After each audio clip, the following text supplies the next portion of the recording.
प्रभु का प्यारा नाम। जय गुरुदेव। करुणे में आवास विनाश करने वाले समस्त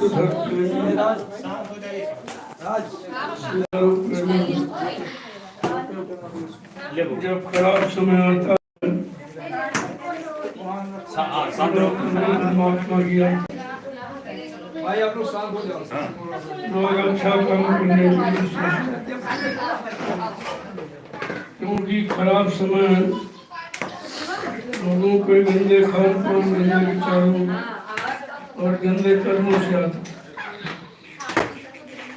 जब इंसान का आहार खराब हो जाता है तो उसके विचार भी खराब हो जाते।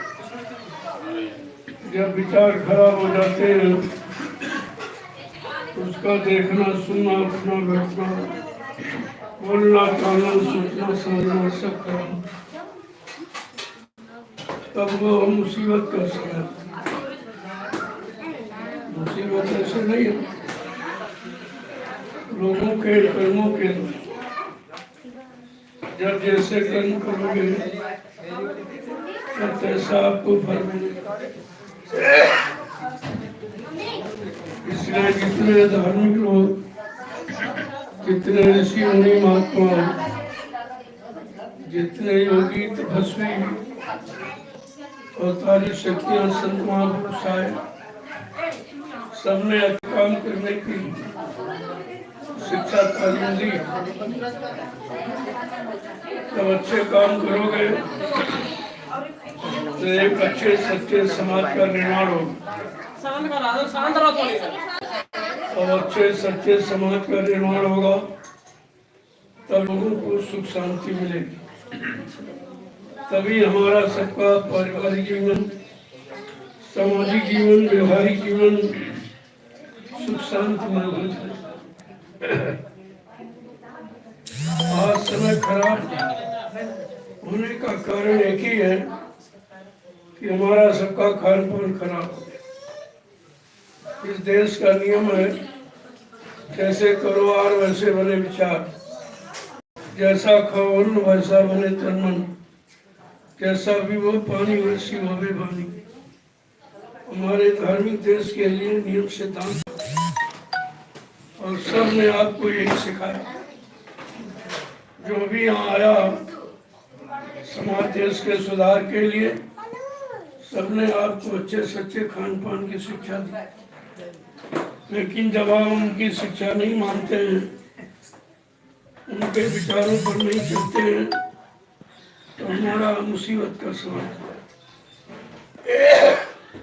आज कितनी भयंकर बीमारियां, जिसके लिए बाबा जी ने सन 1980 में कहा कि बड़ी बड़ी बीमारियां होंगी एक इतना 100 में न मिले। उठाने वाले मिले न, आज जमाना बदलेगा। लाशें सड़े पड़ेंगी घर में। ये सब पहले से आपको जानकारी दी जाए। बाबा जय गुरुदत्त जी महाराज ने 10 जुलाई 1952 से और 2012 तक यही शिक्षा लोगों को दी और ये जानकारी दी आगे का समय इतना खराब समय है,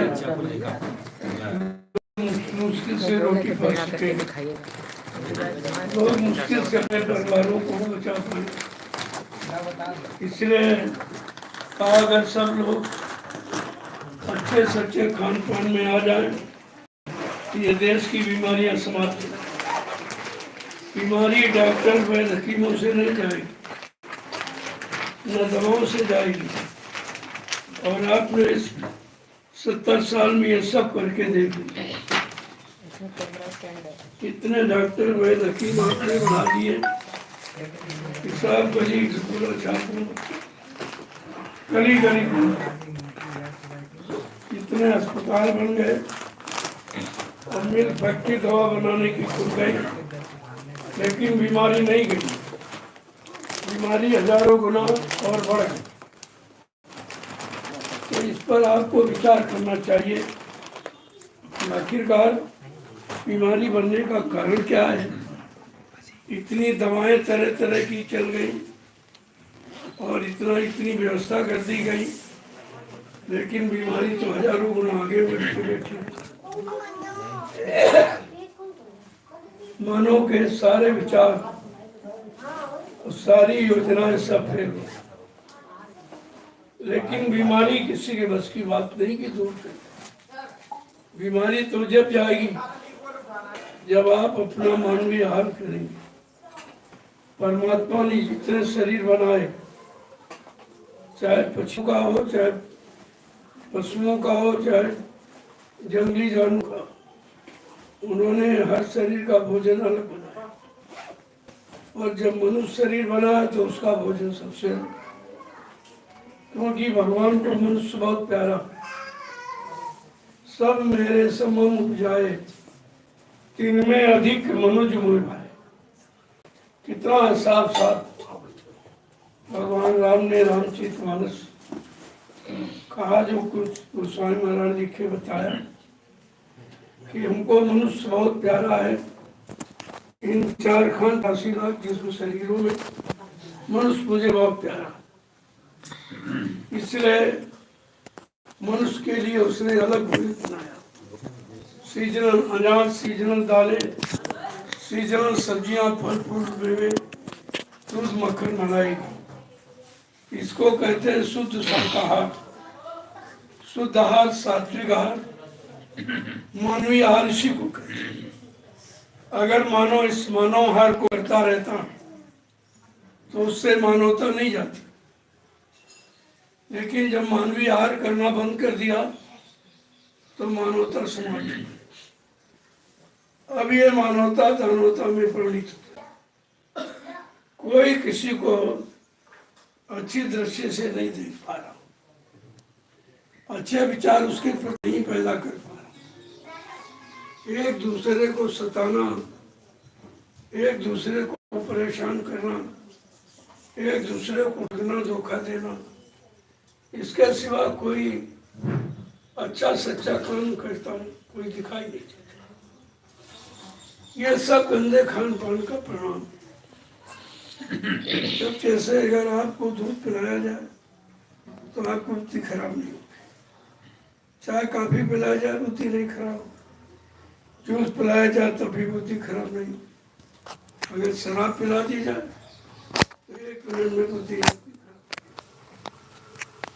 शराब अपना पूरा असर दिखा रही, और परिवारों में, गलियों में, सब जगह शराब का असर देखने को मिलता है, लेकिन देखकर भी इंसान नहीं सुधर पा रहा। पहले का इंसान नहीं बज रहा। पहले का इंसान समझाने बताने से सुधर जाता, एक दूसरे को देख सुधर जाता था। लेकिन आज का मानव इतना खराब हो गया कि कितना सुनाया समझाया जाए उसके समझ में कुछ नहीं। आप देख रहे हो, मानव सुधार के लिए समाज में गीता है, रामायण है, भागवत है, पुराण है, कुरान है, बाइबिल है, वेद है, इनकी सबकी चर्चा हो रही है, लेकिन समाज 1% भी नहीं सुधार रहा।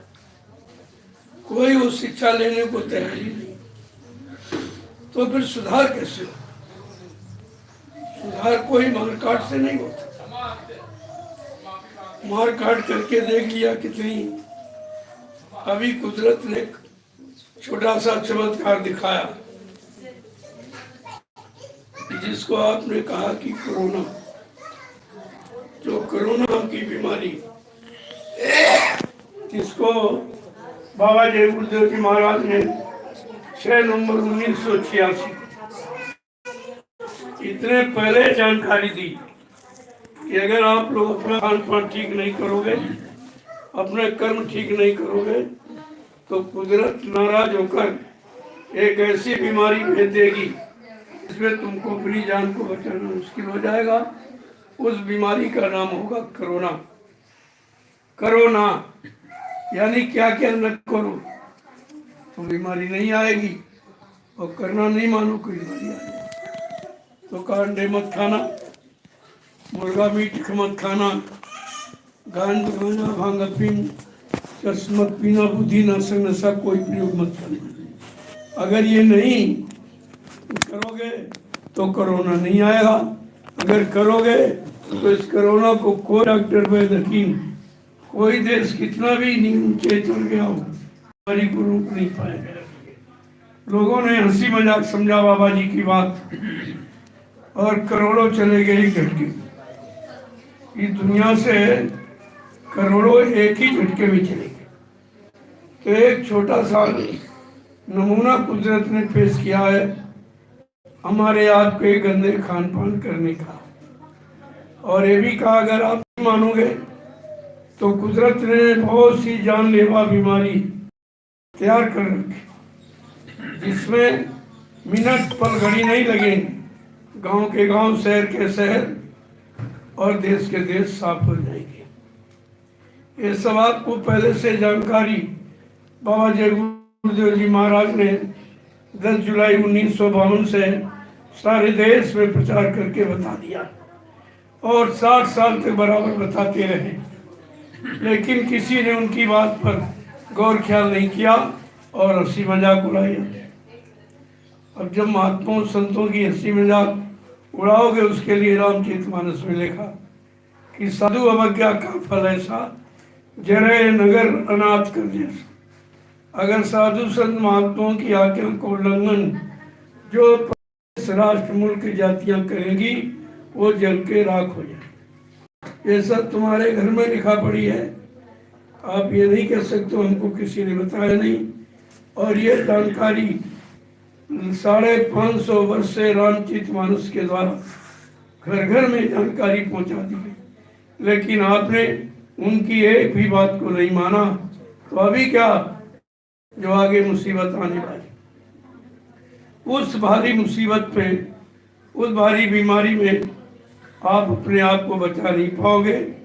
बाबा जी ने पहले कहा कि 12 कोस पर कोई एक चिराग जलता नजर आएगा, इतनी जनानी हो जाएगी, इतने मकान खाली पड़े रहेंगे, कोई रहने वाला दिखाई नहीं देगा। आज तुम एक इंच जमीन पे झगड़ा करते हो क्योंकि तुम्हें आगे की बात मालूम नहीं कि तुम्हारे काले कारनामों, तुम्हारे गंदे खान पान के कारण कुदरत कितना नाराज है। वो नाराजगी में क्या क्या करने जा रही ये आपके अंदर कोई इसकी जानकारी नहीं। महात्मा यही जानकारी आपको देते हैं और बराबर बताते रहते। आप नहीं मानोगे तो तुम जानो, तुम्हारा काम जाने, लेकिन कोई ये नहीं कर सकता कि ये भयानक बीमारी की जानकारी हमको किसी ने दी नहीं थी। तो आपको 10 जुलाई 1952 से बाबा जय गुरुदेव जी महाराज 2012 तक बराबर जानकारी थी। तब तुमने कोई जानकारी नहीं, मेरी बात को नहीं मानोगे तो मैं ऐसी नाजी बना के खड़ी कर दूंगा और कुछ दिनों के लिए ऐसे दूर चला जाऊंगा। तुम इतनी जल्दी हमको पहचान भी नहीं पाओ। मैं अपना काम तुम्हारे सामने करूंगा और करके दिखाऊंगा, लेकिन तुम पहचान नहीं। पहचान करना जब तुम पहले नहीं पहचान पाए, मथुरा जाते रहे, कानपुर में कितने बड़े बड़े कार्यक्रम, फूलबाग की घटना तो यही की मशहूर है, कौन नहीं जानता और किसने नहीं देखा और किसने नहीं सुना, लेकिन माना किसी, कोई नहीं मान पाया। नहीं मानोगे तो परिणाम बुरा सबका। ये नहीं, पिछला इतिहास भी आपको बताया, जब जब सच्ची अच्छी बात समझाने बताने वालों की नहीं मानी गई तब तक विनाश हुआ। तो विनाश की स्थिति तो तैयार आपने कर दी है, क्योंकि तुम्हारी समझ में सच्ची अच्छी बात महात्माओं की नहीं आती। विनाश काले विपरीत बुद्धि, जब विनाश होने को होता है तो मानव की बुद्धि विपरीत दिशा में काम करने लगती। कितनी अच्छी सच्ची बात बताओ उसकी समझ में नहीं आती, क्योंकि उसका पापों का घड़ा भर गया और वो फूटने वाला, उसे कोई रोक नहीं सकता। हाँ, अगर महात्माओं की मान लो तो मुसीबत कम हो जाए। बीमारी कम हो जाएगी, परेशानी कम हो जाएगी, लड़ाई झगड़े कम हो जाएंगे, दुर्घटनाएं कम हो जाएंगी, अकाल मौतें कम हो जाएंगी उनके द्वारा। ये तो आपका भला हो सकता है, लेकिन जब मानोगे नहीं तो ये तुम्हारा भला इस सृष्टि में कोई नहीं कर सकता। तुमने सब कुछ करके देख लिया, कितने दिनों से पूजा पाठ कर रहे हो, 3 युग निकल गए पूजा करते करते, भाई क्या मिला?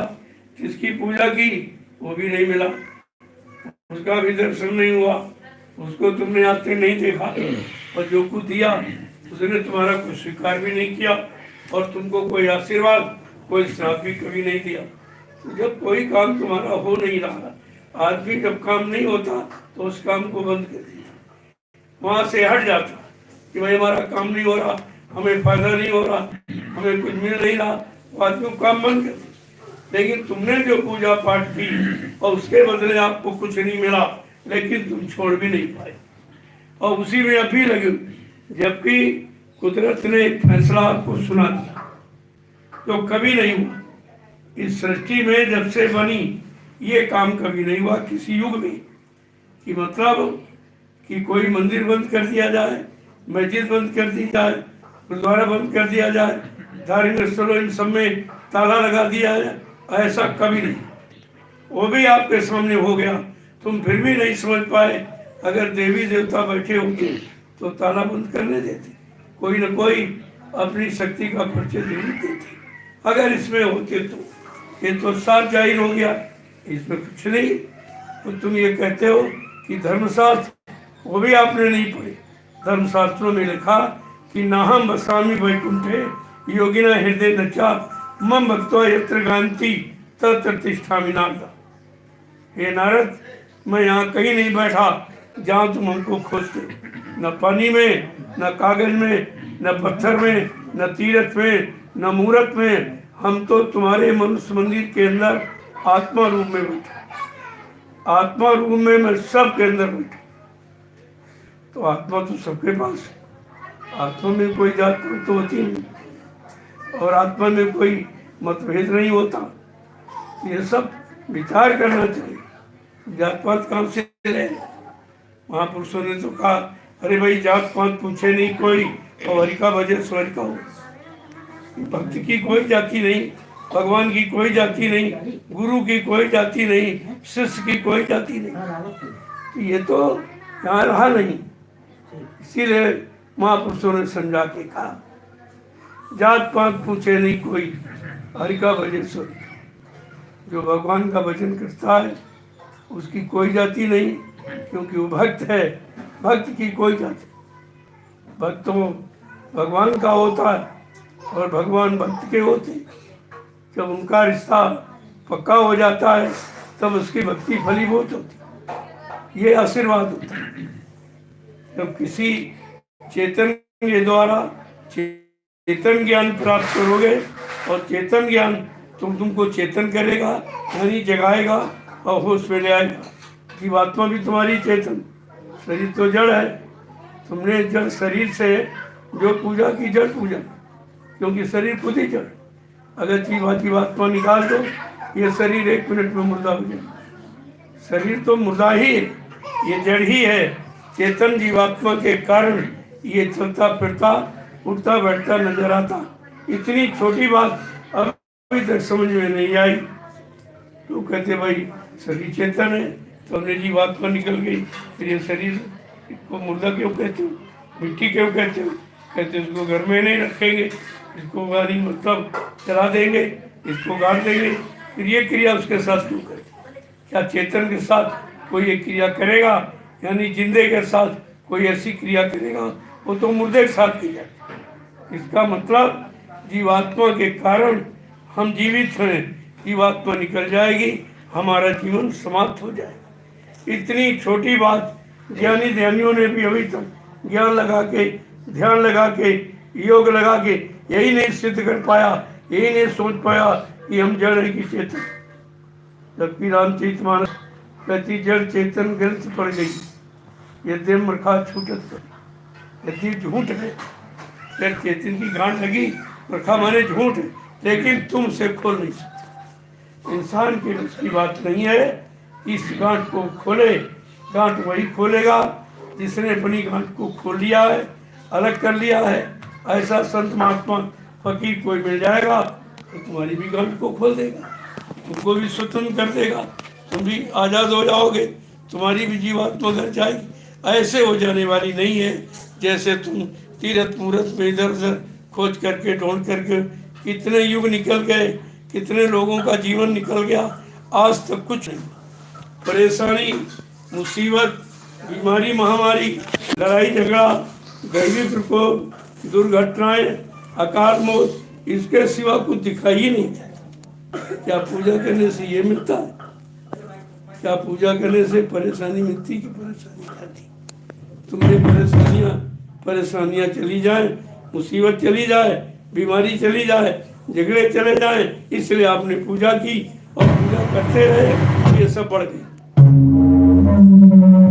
ये सब बढ़ गए और निरंतर बढ़ती चली जा रही। इसके पर किसी की बुद्धि नहीं काम, चाहे राजा हो, चाहे रंग हो, चाहे विद्वान हो, चाहे अज्ञान हो, किसी की बुद्धि नहीं काम कर रही कि आखिरकार ये बीमारी महामारी ये जाएंगे कैसे। और जब तक ये नहीं जाएंगे आपको सुख शांति मिलेगी। सुख शांति पैसे में नहीं, सुख शांति घर मकान में नहीं, सुख शांति धंधे व्यापार में नहीं, सब सुख शांति है अच्छे खान पान और अच्छे कर्म करने में। अगर ये करने लगो सुख शांति तुम्हारे पास, उसको कहीं ढूंढना नहीं है, वो कहीं रहती नहीं है और कोई दे भी नहीं सकता। जब मिलेगी अपने द्वारा, जब तुम अच्छा खान पान करने लगोगे, अच्छे कर्म करने लगोगे, अच्छी सोच पैदा कर लोगे तो सब सुख शांति तुम्हारे पास। ये ढूंढने की कहीं मोल नहीं बिकती है, कोई खरीद नहीं सकता, कोई आपको दे नहीं सकता। ये सब जानकारी आपको रखनी चाहिए। यही जानकारी करने के लिए कलयुग के जीवों के लिए संतों ने सत्संग जारी किया। अन्य युगों में कथा वार्ता सुनाई जाती कि भाई आप अच्छे कर्म करो, अच्छा खान पान करो, अच्छा जब करोगे और तुम्हारे पास अच्छाई आ जाएगी, जब अच्छाई आ जाएगी तो तुम्हारा तन भी अच्छा और मन भी अच्छा हो जाएगा और मतलब यानी तुम्हारे भाव विचार अच्छे और कर्म अच्छे हो जाएंगे, फिर आपको सब अच्छा लाभ मिल जाएगा। लेकिन अच्छा लाभ करने से मिलेगा, सुनने से, पढ़ने से, बांटने से, सुनाने से नहीं मिलेगा। इसलिए काम करने से होता है, सुनने सुनाने से नहीं। और सब सुनने सुनाने में 70 साल की आज़ादी नेताओं ने भाषण में गंवा दी और ये महात्माओं ने प्रवचनों में गंवा दी और काम कुछ नहीं। न राजनीति रही न धर्मनीति रही। जब दोनों बिगड़ गई, जब रामचरित मानस दोनों की शिक्षा दे रही 550 वर्ष में हर हिंदू के घर में लिखवा के रखवा दी गई, फिर ये राजनीति का पतन कैसे हो गया, धर्मनीति का पतन कैसे हो रहा है। जब सती अनुसुईया और सीता की कहानियां सुनाई जा रही तो नारी का पतन कैसे हो गया। ये भरत मिलाप ये सब बराबर आपको सुनाए दिखाई जा रहे, लेकिन परिवार समाज देश से भाईचारा क्यों चला गया। ये बड़ा विचारने विषय है, इस पर आपको सोचना पड़ेगा। आज नहीं तो कल, कब तक तुम हटोगे, कब तक भगोगे। अच्छे भाव विचार, अच्छे कर्म करने से दूर भगोगे, तुम्हें तो एक न एक दिन आना ही पड़ेगा।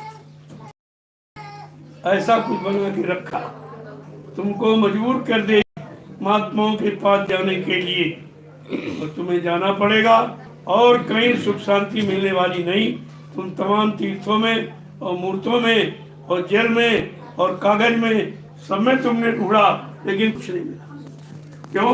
सुख शांति है तुम्हारे पास, वो भी अच्छे खान पान, अच्छे कर्म करने की बात मिलती, ऐसे नहीं मिलती। इसलिए आप अच्छे खान पान में आ जाओ, हमारी यही प्रार्थना है। अगर कुदरत के भारी मार और बीमारी महामारी इन सब से अगर बचना चाहते हो, हमारी सलाह मान लें, आप सब परिवार शाकाहारी। बस एक काम आपको करना, सिर्फ शाकाहारी, कुछ नहीं। ना आपको पैसा खर्च करना, ना कोई सामान चढ़ाना, यहाँ कुछ नहीं होता। केवल आप ये स्वीकार कर लें कि हमको अब, क्योंकि बच्चा जब पैदा होता उस समय से आप विचार करो, चाहे मुसलमान घर में चाहे हिंदू घर में पैदा होने के वक्त बच्चे को किसी माँ ने उनको यानी मतलब न मुर्गा खिलाया, न अंडा खिलाया, न शराब पिलाई। हर माँ ने अपने बच्चे को अपना दूध पिलाया। ये शुद्ध शाकाहार है। तुम जन्म से शाकाहारी हो, जन्म सिद्ध अधिकार हमारा शाकाहार।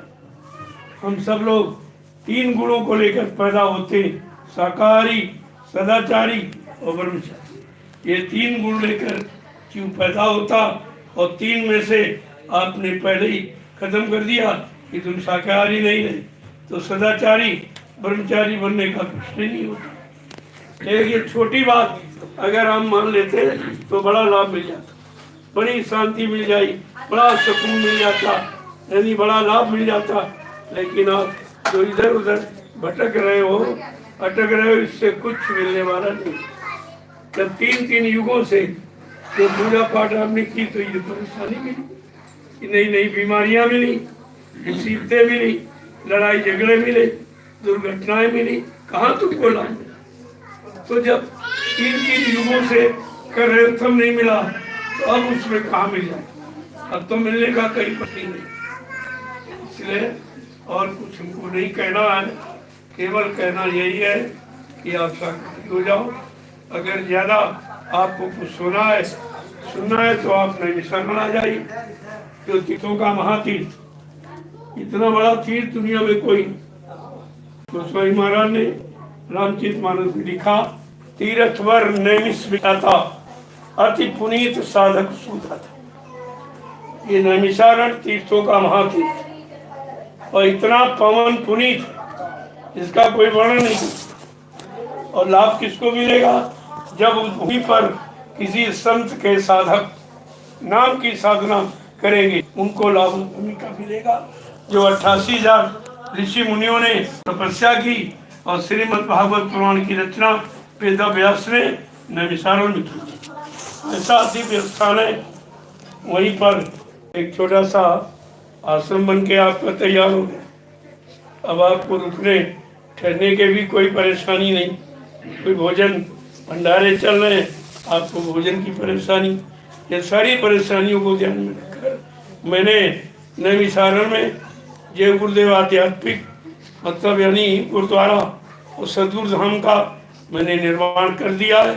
अब आप लोगों को जा करके देखना चाहिए कि जो भी आपने को कभी 1 रुपया 2 रुपया 10 रुपया दिया है तो मैंने वहीं पर उसको लगा दिया।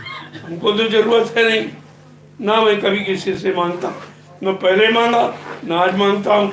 जो प्रेमी सेवा श्रद्धा भाव से देते हैं मैं उसको सीधे वही लगा देता। अब इतनी व्यवस्था हो गई इन 7-10 वर्षों में। अभी 10 वर्ष हुए लीला के, जब से लोगों ने ये झूठा प्रचार किया अपने स्वार्थ लोभ लालच के लिए कि बाबा जय गुरुदेव जी महाराज शरीर छोड़ के चले गए। मैंने कहा भाई ये किसने कह दिया? अभी तो कोई काम नहीं हुआ। उन्होंने कलयुग भगाने का, सतयुग लाने का संकल्प लिया। क्या संत महात्मा झूठ बोलते? अगर वो झूठ बोलेंगे तो सत्य कौन बोलेगा? उनका ये संकल्प है कि जब तक मैं कलयुग को भगा नहीं दूंगा, सतयुग को ला नहीं दूंगा, तब तक मैं मानव शरीर को छोड़ के जाने वाला नहीं हूँ। कहा चाहे हमको 400 वर्ष इस शरीर में क्यों न रहना पड़े, मैं अपना काम करके जाऊंगा। अगर जिस प्रेमी को वचन मानूं, अभी ये सब नए नए भर्ती हुए, इनको पता ही नहीं, इन्होंने सत्संग सुना नहीं। ये सब 80 की भर्ती है और सत्संग 10 जुलाई 1952 से सुना है। इनको ये भी नहीं पता पहले क्या सुनाया गया, क्या भविष्यवाणियाँ बाबा जी ने की, क्या आगाह किया है, कौन कौन से इशारे किए, इन्हें कुछ नहीं मालूम। ये सब प्रचार झूठा है। मैंने इनका प्रचार सब काट दिया। मैंने अकेले ही 10 वर्षों में पूरे हिंदुस्तान में घूम घूम कर ये पूरा प्रचार कर दिया, पूरी जानकारी दे दी और एक भव्य आश्रम बना के तैयार कर दिया नैमिषारण्य में। और एक दूसरा आश्रम वहाँ से 20 किलोमीटर मिश्रिक में करामशाला में आपका तैयार हो गया है, ज्ञानाश्रम के नाम से। 2 आश्रम बन गए। जय गुरुदेव, जय गुरुदेव, जय गुरुदेव, जय गुरुदेव। नाम किसका? प्रभु का। प्रभु का प्यारा नाम। जोर से बोलो, सब मिल बोलो, बोलना होगा, अभी से बोलो। एक दर्द हरेंगे, सब कष्ट मिटेंगे, सुख शांति भी देंगे। सबके दाता, सबके मालिक, प्रेम से बोले, ये नाम नहीं इंसान का, ये काम नहीं इंसान का। अब आपको ये सोचना चाहिए, ये काम परिवर्तन का, सुख शांति लाने का इंसानों के बस का नहीं रहा। 70 साल में नेताओं को आपने देख लिया, चंदा नोट बोर्ड दे के, महंगाई भर के, टैक्स भी दे के, सब देख करके आपने देखा, लेकिन तुम्हें कुछ नहीं मिला और ना कोई कुछ देने वाला। अब ये नाम जय गुरुदेव प्रभु नाम के द्वारा जो भी काम होगा, अब इसी नाम से और किसी नाम से कोई नहीं। सब नाम आपने बदनाम कर दिए। सीताराम का, राधे श्याम का, वो तो अपने समय के नाम थे, ये कलयुग के नाम नहीं है। तो त्रेता का नाम है और द्वापर का नाम है, हरि नाम सतयुग का है। तो कलयुग का भी कोई नाम होना चाहिए। ये कलयुग के जीवों के लिए ये सरल, बिल्कुल सस्ता, इसमें एक पैसा खर्च करने की जरूरत है। केवल खर्च क्या करना है? अच्छे खान पान, अच्छे भाव विचारों से पाक साफ निर्मल पवित्र होके जब स्नान को लोगे, स्नान तुम्हारा सब काम। निर्मल मन जन सो मोह पावे, मोह छल चित्र कपट नहीं। बस ये चाहिए। वहाँ तो लिखा नहीं कि फलानी जात वाला पाएगा, या मंदिर बनाने वाला, या गंगा नहाने वाला, या गीता रामायण पढ़ने वाला पाएगा। कहते नहीं, इनसे कुछ नहीं। केवल कलयुग में निर्मल मन चल सो मोह पावे और मोह छल छिद्र कपट नहीं। बड़ा साफ सुथरा, इतना साफ साफ किसी ने नहीं। और ये कह रहे हैं कि जात पात धन धर्म बढ़ाई, कुल परिवार सुखद समुदाय, इन्हें त्यागी भजे मन लाई और ताके हृदय बसे। भगवान का वास इनके हृदय में होता, इनके कहा जो जात पात से अलग, क्योंकि जात पात हमारी कोई, हम एक मानव इंसान है। मानव इंसान के नाते हमारी सबकी मानव जाति है और मानव जाति के नाते हमारे सबका एक मानव धर्म है और मानव जाति के नाते हमारी सबकी एक ही जीवात्मा है। उन जीवात्माओं का एक ही मालिक है, दूसरा नहीं। दूसरी बात तो यहाँ ही नहीं। तो माने दुविधा और दो माने दो यानी झगड़ा। जहाँ दो होंगे वहीं झगड़ा हो, जहाँ अकेला वहाँ कोई नहीं। इसलिए ये परमात्मा की व्यवस्था है, उसने बिल्कुल एक रस बनाया। कोई जात नहीं बनाई, कोई धर्म नहीं बनाया, कोई छोटा बड़ा गरीब अमीर नहीं बनाया, कोई हिंदू मुसलमान नहीं बनाया, कोई स्त्री पुरुष नहीं। उसने केवल एक मानव खोल शरीर बनाया अपनी जीवात्मा को रहने के लिए। ये जीवात्मा के रहने का मकान है ये शरीर। जैसे अपना मकान रहने के लिए साफ सुथरा झाड़ू पोछा लगा के रखते हो, ऐसे तो जीवात्मा के मकान को तुम गंदा क्यों करते हो? तरह तरह की गंदगी इसमें डालते हो, गंदे खान पान इसमें भरते हो, गंदे भाव विचार, गंदे कर्म इसमें करते हो, तो कितनी गंदगी आप फैला रहे हो। तो वो आत्मा तो सब देख ही रही कि हमारे अंदर ये गंदगी डाल रहा। वो दिन तारीख सब नोट किए, वहाँ तुम बच नहीं सकते। तुम्हें मालूम नहीं, तेरा सांस दौड़ाई, देखा कोई नहीं, फट से बुरे कर्म कर बैठते, बुरा खान पान करने लगते। तो ये तुम्हें नहीं मालूम कि देखने वाली जीवात्मा तुम्हारे अंदर ही बैठी है। उससे हर पल घड़ी का वो लिख रही है बराबर। तभी तो आपको जजमेंट सुनाएगी, तभी फैसला करेगी। ये सब बातें आपको ध्यान में रखनी चाहिए। इसी सही सच्ची बात का नाम सत्संग। सत्य का संग करोगे, सुख शांति मिलेगी और आपका हर तरह की परेशानी जाएगी। अगर झूठ का साथ करोगे तो परेशानी और आ जाएगी। तो सत्संग का मतलब ही संतों की के सत्य वचन, उनकी सत्यवाणी सुनना और उस पर चलना, अपने जीवन में उतारना, अमल करना, तब तुम सच्चे सत्संगी बन जाओ, तब सत्संगी माने जाओ। ऐसे कहलाने वाला नहीं। देखा आपने, एक छोटी सी परीक्षा हुई, सब फेल हो गए, सब आगे दरबारी छोड़ के, कोई नहीं टिका। एक भी 45 करोड़ चेलों में कोई नहीं टिका जो गुरु की महिमा को जानता हो, गुरु के वचनों को पहचानता हो, अपने गुरु को पहचानता हो, गुरु की शक्ति, ताकत और दया को पहचानता हो। ऐसा तो कोई नहीं निकला। और बाबा जी ने कहा था, परिवर्तन के लिए बच्चा मुट्ठी भर लोग बचेंगे, मुट्ठी। परिवर्तन गरीबों से और झोपड़ियों से होगा। इन्होंने संदेश ही कहाँ सुना? कहा परिवर्तन सच्चे ईमानदार, त्यागी, तपस्वी, चरित्रवान, शाकाहारी, सदाचारी, ब्रह्मचारियों से होगा। ये धार्मिक धारा का परिवर्तन कोई नेता नगरी और कोई अध्यक्ष मंत्री, कोई वक्ताओं नेताओं से नहीं होगा। ये बात बराबर ध्यान में रखना चाहिए। जय गुरुदेव, जय गुरुदेव, जय गुरुदेव, जय गुरुदेव। नाम किसका? प्रभु का प्यारा नाम। अब आप लोग, सायंकाल है, सब लोग, मैं तो भी जाऊंगा क्योंकि आश्रम पर पहुंचना है। स्वास्थ्य भी ठीक नहीं है, फिर भी मैंने प्रयास किया कि कोई समय घड़ी हमारी खराब ना हो, कुछ न कुछ वचन लोगों के कान तक जाने ही चाहिए। तो मेरा संकल्प है, जहाँ जाता हूँ बैठता नहीं, क्योंकि आदेश तो ये था कि जब मेरी 10-20 बात बताना तो 1 गिलास पानी पी लेना, पूरा संदेश ठोक बजा देना, तो तुम और उठा सकते हो। अन्यथा खाने पीने का तुमको कोई अधिकार नहीं। ये सब जानकारी प्रेमियों को रखनी चाहिए थी। अगर इस तरह लोग लगे रहते, अब तक तुम्हारा काम हो जाता।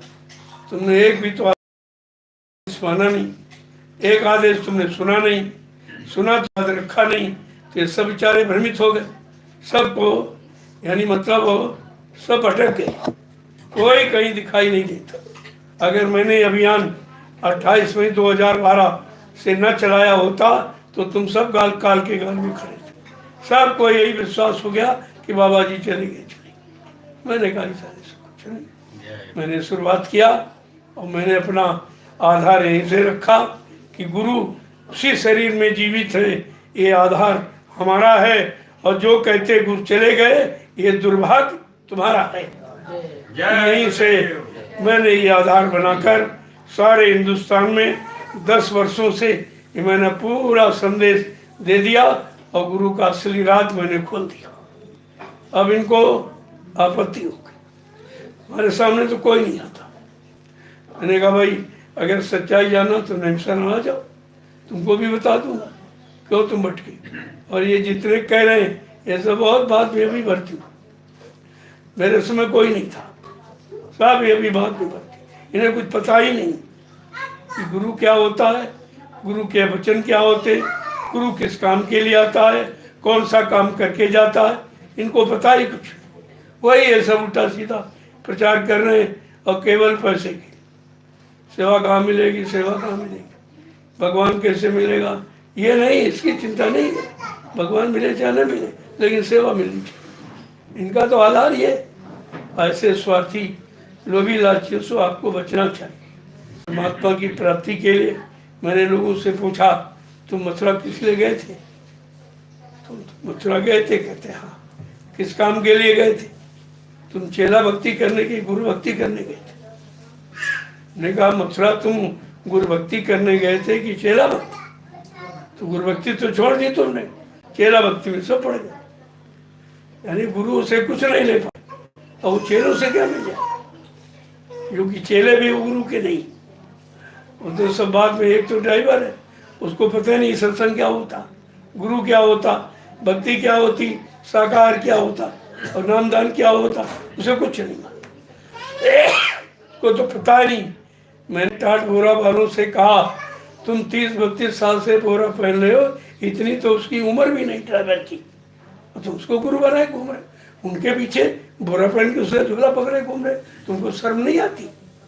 लेकिन बेचारों को कुछ पता ही नहीं, तो हम क्या कर रहे हैं, क्या हमें करना चाहिए। अरे बाबा जी ने कहा, मैं टाट का इतिहास बनाऊंगा, टाट की पूजा कराऊंगा, कम से कम तपस्या तो कर लो, तपस्या के बाद पूजा होती, ऐसे नहीं होती। और ये सब इधर भटक गए, अब ऐसे सबसे छूट गई, क्योंकि इनके पास गुरु के वचन नहीं, ये सब भूल गए। याद तो कराया जा रहा, 10 वर्षों में सारी यादगारी कराकर मैंने करोड़ों लोगों को इकट्ठा कर, एक भी आदमी मेरे साथ नहीं, सब डरते थे मेरे साथ चलने में, कहते इनके साथ चलेंगे, वो 2 अकेले हैं, इनको गोली से मार दिया जाएगा, इन पर बम डाल दिया जाएगा, उनका प्रशासन है, बाबा जी को जेल में बंद कर दिया जाए। तो हमने कहा, देखे भाई कौन बंद करता है, हम भी तो देखेंगे इन चोरों में, झूठ बोलने वालों में कितनी ताकत है, इनमें कितनी ताकत। ये तो सामने आने में डरते हैं, तो ये करेंगे क्या। मैं अकेले ही, कोई फौज फाटा नहीं, कोई रक्षा सुरक्षा कुछ, अकेले, जिसका गुरु रक्षक उसका कोई बाल बांका नहीं कर सकता। जय गुरुदेव। ये मोटी बात आपको याद में रखनी चाहिए। जाको राखे साइया मार सके नहीं, बाल नमा का कर सके चाहे जग बैरी। देखा तो ये, जिसकी साई मदद करे, अरे वो खुद ही साई के साई, उनको कौन माने।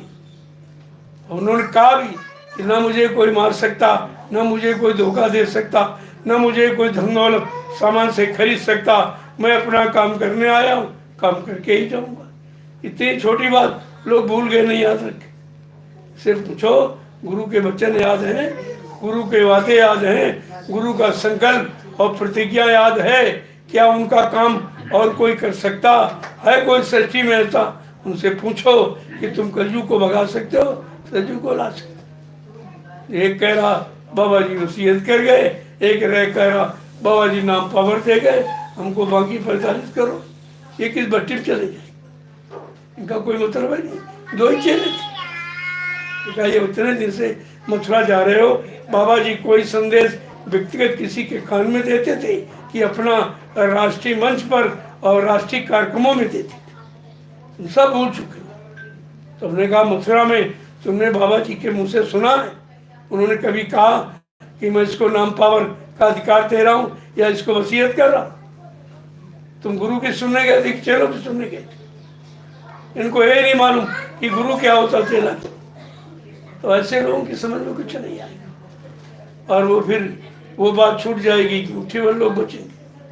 वो कैसे बचे? वो भी बात तो सिद्ध नहीं, मुट्ठी भर तो बचेगी, बचे ही, बाकी सब इधर तो। जय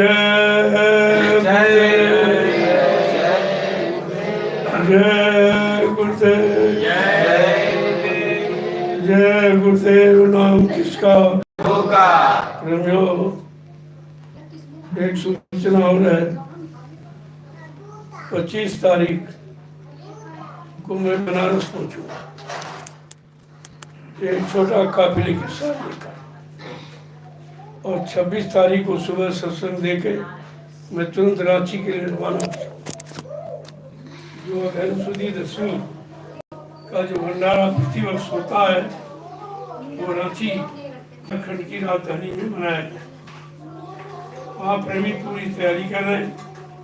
वो कार्यक्रम करने के बाद मैं 2 महीने का बिहार काफिले के साथ कार्यक्रम करते हुए रात्रि करूँगा। वहाँ सुबह यानी बड़ा सत्संग 3 घंटे का देकर वहाँ से फिर रवाना हो।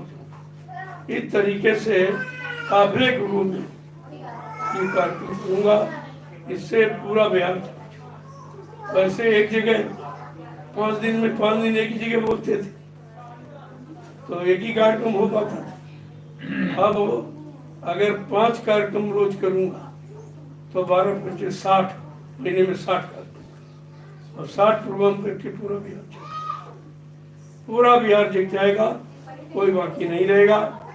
इसके बाद नेपाल में प्रवेश करूंगा, वहाँ का कार्यक्रम करता हुआ फिर अपना पूर्वांचल बस्ती में होली होगी, और मतलब मुक्ति दिवस का बड़ा राष्ट्रीय कार्यक्रम महाराजगंज में होगा, जहाँ पर गोरखपुर और देवरिया और कुशीनगर ये सब जिले प्रभावित होंगे। इस तरह से ये 2 महीने का कार्यक्रम है। इसके बाद फिर एक मई के महीने में एक काफिला, वो 6 जिले जो नैनीताल के लगे हुए, सीतापुर और आपका बरेली और पीलीभीत, लखीमपुर, हरदोई, शाहजहाँपुर, ये 6 जिले, वहाँ 1 महीने का पूरा लग, एक एक जिले में 50-50, 60-60 हजार सत्संगी है। अभी मैंने एक तहसील का कार्यक्रम अभी किया था 13 तारीख, तो काफिले से गया, वहाँ का एक तहसील के कार्यक्रम में उपस्थिति 50,000 की, 50,000 लोग एक तहसील में इकट्ठे।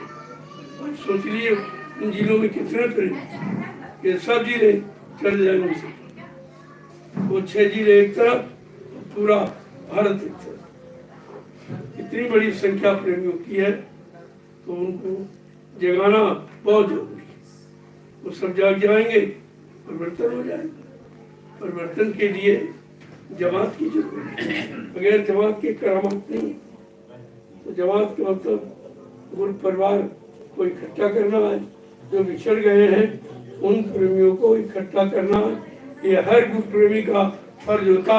अगर सब लोग इस काम लग जाएं तो काम बहुत जल्दी हो जाए, लेकिन जब खींचातानी बची तो सब अपनी तरफ खींचे।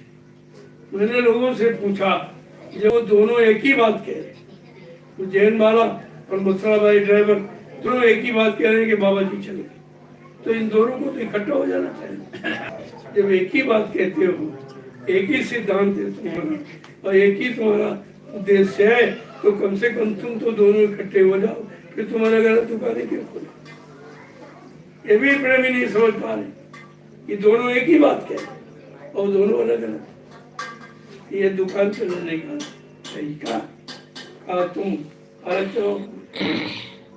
ये दुकान में सौदा मोल मिलता है, लेकिन दरबार में मुफ्त में लुटाया जाता है। दरबार दुकान में अंतर है। दरबार में सच्चे सदगुरु के दुख दर्द मिटाए जाते हैं, दुनिया के सताए लोग जहाँ सीने से लगाए जाते हैं, तो ये दरबार की पहचान है। तो तुम दरबार में जाते थे, अब दुकानों पर जाने लगे, और दुकानों पर बगैर पैसे के सौदा नहीं मिलेगा, इसीलिए वहाँ पैसा पड़ेगा, सेवा देनी पड़ेगी।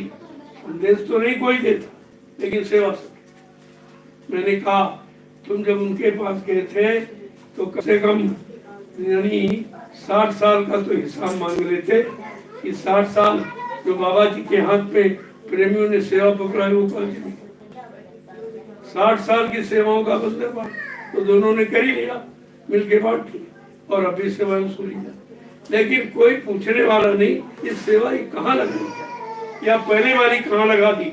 अगर ये पूछने लगो तो 2 मिनट में सच्चाई का राज खुल जाएगा कि सत्य क्या है और झूठ क्या है और असली क्या है और नकली क्या, ये सब जानकारियां। लेकिन प्रेमियों को कुछ पता ही, अल्लाह मर्जा दिए पीछे दौड़ पड़े, इन्हें कुछ नहीं माना। कारण नामदान दे रहा, भी कौन सा नामदान दे रहा। ये तो नामदान पहले भी सुनाता था, बाबा जी जब नामदान देते थे आदमी समझाता था, समझाने में कहता था कि अखबार वालों इसको छापना मत, नए प्रेमी आए कागज लिखा मिल जा ले लेना, या कागज पर लिख लेना, याद कर लेना और कागज पढ़ के जला देना, किसी लिखा रखना। अगर नए को बताओगे तो उसका कोई फायदा नहीं होगा, तुम्हारा नुकसान हो जाए। यही रोज समझाता रहा और फिर अपना वही काम करे, वही काम नए को फिर बताए। फिर आपको आदेश, हमें तो आदेश बता दो जो 1 घंटे प्रतिदिन के 9 में आश्रम में जो संदेश 1 घंटे का संदेश क्यों नहीं? तो 2 मिनट वाली बात क्यों? और वो भी ऐसा नहीं तो धमकी में थे 1 घंटा संदेश देने तुरंत रुक गए। कारण को बच्चा कल समय बड़ा खराब, इसमें तमाम से गुरुदेव, इसी में तमाम गुरुदेव बन जाएंगे। और ये कहा ये उमाकांत खड़ा हिमालय अली नामदान में थी, ये शब्द थी। उसको तोड़ मरोड़ कर कैसा कंप्यूटर से सजा कर काला बाबा जी ने आदेश दे दिया गुरु नामदान। हमने ये हम यूं तुम्हारी चलने नहीं देंगे। हम मौजूद न होते, अपने कान से न सुना होता तो मान लेते। हमने क्या सुना? हमारा सब आंखों देखा, कान से सुना है, इसीलिए तो हमारे सामने तो वैसे कोई नहीं आता कि अगर सच्चाई तुम्हारी तो आ जाओ सामने, वहां तुम्हारे बैठ के मतलब है नहीं फैसला हो जाए। ये संगत को गुमराह क्यों कर रहे? आज तो कोई नहीं आया, कोई आता नहीं। हमें तो सच्चाई बोले क्या डर, तो नहीं डरता। और हमारे अलावा कोई कह भी नहीं सकता, और हिंदुस्तान में कोई नहीं जो कहे इस तरह से।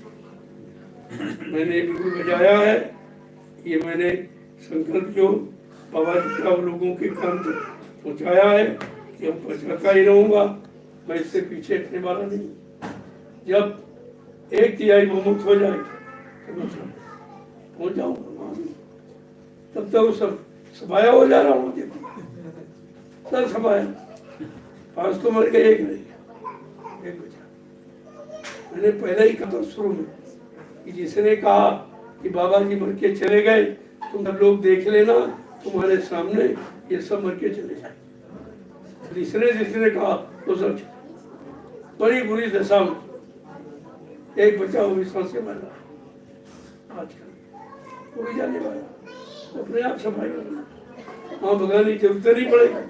और फिर इन लोगों को डर लगेगा मथुरा से डरेंगे, मथुरा की गद्दी से डरेंगे, कोई पद लेने में डरेंगे, वहाँ रहने में डरेंगे कि ऐसा ना हो कि हम भी चले जाए, ऐसा ना हो हमारे साथ ऐसा ना।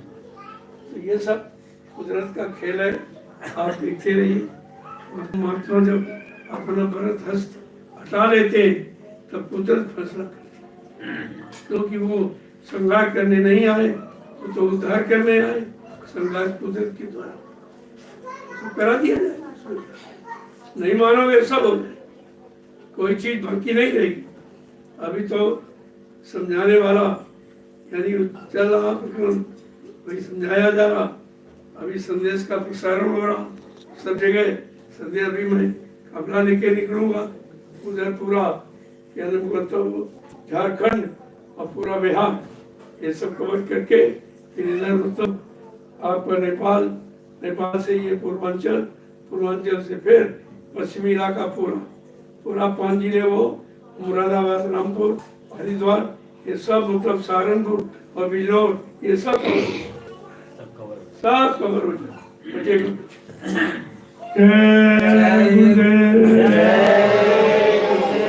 जय गुरुदेव।